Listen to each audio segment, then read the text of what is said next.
VGP Marine Kingdom, ECR, Injambakkam, Chennai. Saidapet தொகுதியில் திமுக சார்பில் போட்டியிடக்கூடிய திரு மா சுப்பிரமணியன் அவர்கள் நம்மிடம் இருக்கிறார். அவரிடம் பேசலாம்.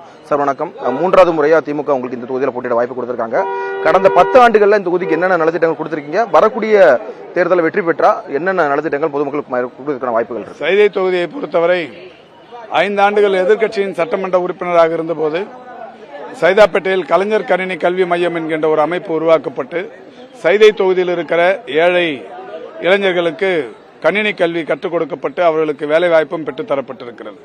கடந்த 6 ஆண்டுகளாக சைதாப்பேட்டையில் நடைபெற்றுக் கொண்டிருக்கிற கலைஞர் கணினி கல்வி மையத்தால் ஏறத்தாழ 2000க்கும் மேற்பட்ட இளைஞர்கள் வேலை வாய்ப்பை பெற்று இன்றைக்கு பல்வேறு இடங்களில் மிகப்பெரிய அளவிலான சம்பளத்தோடு பணியாற்றிக் கொண்டிருக்கிறார்கள். அதேபோல் கலைஞர் மகளிர் திறன் மேம்பாட்டு மையம் ஒன்று உருவாக்கப்பட்டு தையல் கலை பயிற்சியும் அழகு கலை பயிற்சியும் அளிக்கப்பட்டு அதன் மூலம் ஆயிரக்கணக்கான மகளிர் பயனடைந்து கொண்டிருக்கிறார்கள். இதுவெல்லாமே கட்சியின் சார்பில் நாங்கள் செய்திருக்கிற விஷயம்.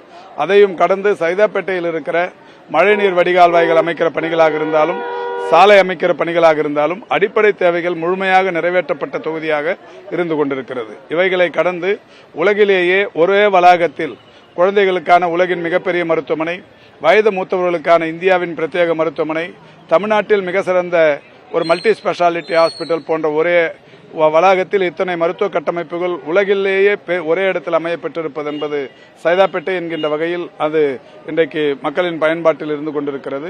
பக்கத்தில் இருக்கிற ஜீனிஸ் சாலையில் ஒரு மருத்துவமனை, ஒரு 100 ஆண்டுக்கும் மேலான பழமையான அந்த மருத்துவமனை 60 கோடி ரூபாய் செலவிட்டு இப்போது 200 படுக்கைகள் கொண்ட மருத்துவமனையாக அது கட்டி முடிக்கப்பட்டு மாண்புமிகு தமிழ்நாட்டின் துணை முதலமைச்சர் அவர்களால் திறந்து வைக்கப்பட்டது. அதேபோல் காந்தி மண்டபம், இங்கிருந்த காந்தி மண்டபம் சிறுவர் பூங்கா என்பது ஒரு 30-40 ஆண்டுகளுக்கு முன்னால் ஒட்டுமொத்தமாகவே சென்னை மக்களின் ஒரு சுற்றுலா மையமாக இருந்தது. வண்டலூர் உயிரியல் பூங்கா திறந்ததற்கு பிறகு இங்கிருந்த வனவிலங்குகள் எல்லாம் அங்கே மாற்றப்பட்டு இது வெறிச்சோடி கிடந்தது. சமூக விரோதிகளின் புகலிடமாக இருந்தது. தற்போது நம்முடைய முதல்வர் அவர்கள் 40 கோடி ரூபாய் செலவிட்டு மீண்டும் அதை சுற்றுலா பூங்காவாக ஆக்கி சைதை தொகுதிக்கு பெருமை சேர்த்திருக்கிறார்கள். அண்ணா நூற்றாண்டு நூலகம், முத்தமிழறிஞர் கலைஞர்கள் ஒரு நூலகத்தை கட்டி ஆசியாவிலே 2வது பெரிய நூலகம் என்கின்ற மிகப்பெரிய பெயரினை சைதை தொகுதிக்கு பெற்று தந்தார்கள். பின்னால் வந்த ஜெயலலிதா அதை சீரழித்து அந்த நூலகத்தை கொஞ்சமும் கூட மேம்படுத்தும் பணிகளை செய்யாமல் அதில் இருக்கிற அரங்கத்தை திருமணத்திற்கு வாடகை எல்லாம் விட்டார்கள். அதை எதிர்த்து திமுகவின் சார்பில் போராட்டங்கள் எல்லாம் நடத்தினோம். ஆனால் இந்த அரசு வந்ததற்கு பிறகு லட்சக்கணக்கான புதிய நூல்கள் அதற்காக வாங்கி தரப்பட்டு அதை மேம்படுத்துகிற பணிகளும் மேற்கொள்ளப்பட்டு அரங்கு புதுப்பிக்கப்பட்டு இன்றைக்கு நூற்றுக்கணக்கான ஆராய்ச்சி மாணவர்கள் அந்த நூல் நிலையத்தை பயன்படுத்தி வருகிற ஒரு சிறப்பை பார்க்கிறோம். அதேபோல் MC ராஜா ஹாஸ்டல் என்று சொல்லப்படுகிற ஒரு பட்டியலினத்து மாணவர்களுக்கான விடுதி ஒன்று 1960களில் பெருந்தலைவர் காமராஜரால் கட்டப்பட்டு ஒரு 60-70 ஆண்டு காலத்திற்கு பிறகு அந்த கட்டிடத்திற்கு பதிலாக 44 கோடி மதிப்பீட்டில் 121 அறைகளுடன் 484 மாணவர்கள் ஒரு நட்சத்திர விடுதியில் தங்குவதற்குரிய வசதிகளை ஏற்படுத்தி அதையும் திறந்து வைத்திருக்கிறார்கள். சைதாப்பேட்டையில் இந்த கிண்டி ரேஸ்கோர்ஸ் மைதானம் 1974 ஆகஸ்ட் 14ஆம் தேதி முத்தமிழறிஞர் கலைஞர் அவர்கள் குதிரை பந்தயத்தை நிறுத்துவதற்கென்று ஒரு ஆணை பிறப்பித்து அதன் நினைவாக ஒரு நினைவு சின்னம் அண்ணா மேம்பாலம் அருகே கூட இப்பொழுதும் வைக்கப்பட்டிருக்கிறது. அது கலைஞர் அவர்கள் குதிரை பந்தயத்தை ஒழிப்பதற்கு என்று எடுத்த நடவடிக்கை சம்பந்தப்பட்ட நிர்வாகத்தால் உயர்நீதிமன்றம், உச்சநீதிமன்றம் எல்லாம் போய் குதிரை பந்தயம் தொடர்ந்து நடைபெற்றுக் கொண்டிருந்தது. மாண்புமிகு தமிழ்நாட்டின் முதலமைச்சராக முத்துவேல் கருணாநிதி ஸ்டாலின் அவர்கள் பொறுப்பேற்றதற்கு பிறகு தந்தையின் கனவை அவர் நிறைவேற்றுகிற வகையில் இன்றைக்கு மைதானம் இருந்தால்தானே குதிரை பந்தயம் நடக்கும் என்று சொல்லி அந்த 160.86 ஏக்கர் நிலப்பரப்பிலான அந்த மைதானத்தை இன்றைக்கு அரசு கையகப்படுத்தி அவர்கள் செலுத்த வேண்டிய 700 கோடி குத்தகை பாக்கி அதற்காக இன்றைக்கு அந்த இடத்தை கையகப்படுத்தி அதில் 118 ஏக்கர் நிலப்பரப்பில் சுற்றுச்சூழல் பூங்கா அமைப்பதற்கு தொடக்கமாக இன்றைக்கு ஒரு 39 கோடி ரூபாய் செலவில் 25 ஏக்கர் நிலப்பரப்பை அந்த பூங்கா அமைக்கும் பணி தொடங்கி இருக்கிறது. இப்படி தென்னிந்தியாவிலேயே மிகப்பெரிய சுற்றுச்சூழல் பூங்கா சைதாப்பேட்டைக்கு வரவிருப்பது என்பது பெருமை. இப்படி பல்வேறு சிறப்புகளை சொல்லலாம். ஏறத்தாழ ஒரு நாள் முழுமைக்கும் சொல்லுகிற அளவுக்கான சாதனைகள் ஏற்கனவே சைதாப்பேட்டையில் படைக்கப்பட்டிருக்கிறது. அதேபோல் பட்டா தருகிற அந்த பணிகள் ஒரு மிக நீண்ட காலமாக முடியவே முடியாது என்றிருந்த இடங்கள் எல்லாம் பட்டா தரப்பட்டிருக்கிறது. சென்னை மாநகரில் பழங்குடியின மக்களுக்கு பட்டா தந்திருப்பது என்பது சைதாப்பேட்டையில் மட்டும்தான். ஒரு 158 நெறிக்குறவர் மக்கள் அண்ணா பல்கலைக்கழகத்துக்கு சொந்தமான இடத்தில் வசித்துக் கொண்டிருந்தார்கள். ஏறத்தாழ 3/4 நூற்றாண்டுக்கு மேலாக அவர்கள் வசித்துக் கொண்டிருந்த அந்த இடத்தை அண்ணா பல்கலைக்கழகத்திடமிருந்து தடையாண்மை சான்றிதழ் பெற்று அவர்களுக்கு அங்கேயே பட்டா தந்திருக்கிறோம்.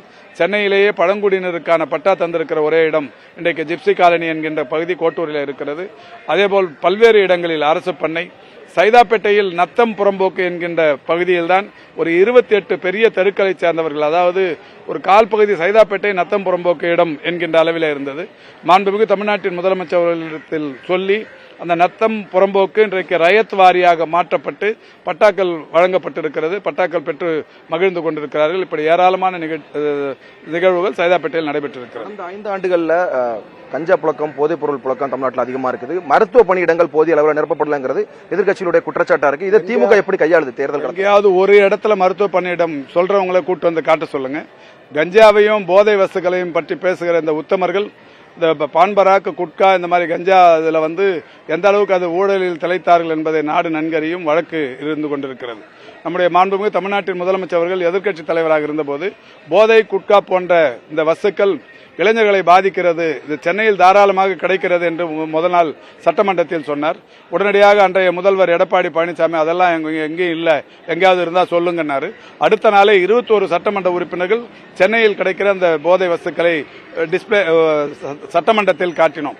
உடனடியாக உண்மையாக மக்கள் மீது அக்கறை கொண்டிருக்கிற முதல்வராக இருந்தால் எடப்பாடி பழனிசாமி என்ன செய்திருக்க வேண்டும்? எந்த கடையில் வாங்கினீர்கள்? அந்த கடை மேல் நான் நடவடிக்கை எடுக்கிறேன் என்று சொல்லி கடையை நடவடிக்கை எடுத்திருக்க வேண்டும். அதற்கு பதிலாக பேரவைத் தலைவர் மூலமாக 21 சட்டமன்ற உறுப்பினர்களின் பொறுப்பை பறிக்க நினைத்த பொறுப்பற்றவர்கள் இன்றைக்கு சொல்லுகிற குற்றச்சாட்டு அது மக்களுக்கு நன்றாக தெரியும் எந்த ஆட்சியில் எது சிறப்பாக நடைபெறுகிறது. குடிசையில்லா தமிழகங்கிறது முன்னாள் முதலமைச்சர் கலைஞர் கருணாநிதி அவர்களுடைய எண்ணம். தமிழ்நாட்டில் கடந்த 5 ஆண்டுகளில் எவ்வளவு குடிசைகள் மாற்றப்பட்டிருக்கு சார்? இப்ப நகர்ப்புற மேம்பாட்டு வாரியத்தின் சார்பில் இதே சைதாப்பேட்டையில் 1800 குடியிருப்புகள் 30 ஆண்டுகளுக்கு முன்னால் கட்டப்பட்ட கோட்டூர் குடியிருப்புகள் இன்றைக்கு மாற்றி கட்டப்பட்டிருக்கிறது. அது மட்டும் இல்ல, வாழைத்தோப்பு என்கின்ற பகுதியில் 500க்கும் மேற்பட்ட குடியிருப்புகள், சைதாப்பேட்டையில் சுப்புப்பிள்ளை தோட்டம், அப்பாவு நகர் போன்ற பகுதிகளில் 500 குடியிருப்புகள், இவை அனைத்துமே இந்த 5 ஆண்டு காலத்தில் புதிதாக மாற்றி கட்டமைக்கப்பட்டிருக்கிறது. இந்த திடீர் நகர் மக்களுக்காகவே இன்றைக்கு ஒரு 1700 வீடுகள் கட்டும் பணிகள் நடைபெற்றுக் கொண்டிருக்கிறது. இப்படி தமிழ்நாடு முழுவதிலும் அதாவது கலைஞர் அவர்களால் 1972-73 ஆண்டுகளில் கொண்டு வரப்பட்ட குடிசை மாற்று வாரியம் என்பது இன்றைக்கு நகர்ப்புற மேம்பாட்டு வாரியமாக மாற்றி, இந்த நகர்ப்புற மேம்பாட்டு வாரியத்தின் சார்பில் 30 ஆண்டுகளை கடந்த பழைய கட்டிடங்களுக்கு பதிலாக அவைகளை இடித்து கட்டுகிற அந்த பணியினை மாண்புமிகு முதல்வர் அவர்கள் செய்ய தொடங்கி இன்றைக்கு கோட்டூர்புரம், சுப்புப்பிள்ளை தோட்டம், அப்பாவு நகர், வாழைத்தோப்பு போன்ற பகுதிகளில் இருக்கிற திட்டப்பகுதிகளில் புதிய குடியிருப்புகளை கட்டி தந்திருக்கிறார். அது மட்டுமல்ல, அடையாறு ஆற்றங்கரையில் இருக்கிற இருமருங்கிலும் இருக்கிற குடிசை பகுதி மக்களுக்கான தீர்வாக இன்றைக்கு இங்கேயே புதிய குடியிருப்புகளை கட்டுவதற்கும் திட்டமிட்டிருக்கிறார். புதிய தலைமுறைக்காக ஒளிப்பதிவாளர் லட்சுமிபதியுடன் Vineesh. VGP Mereng Kingdom, ECR, Injambakam, Chennai.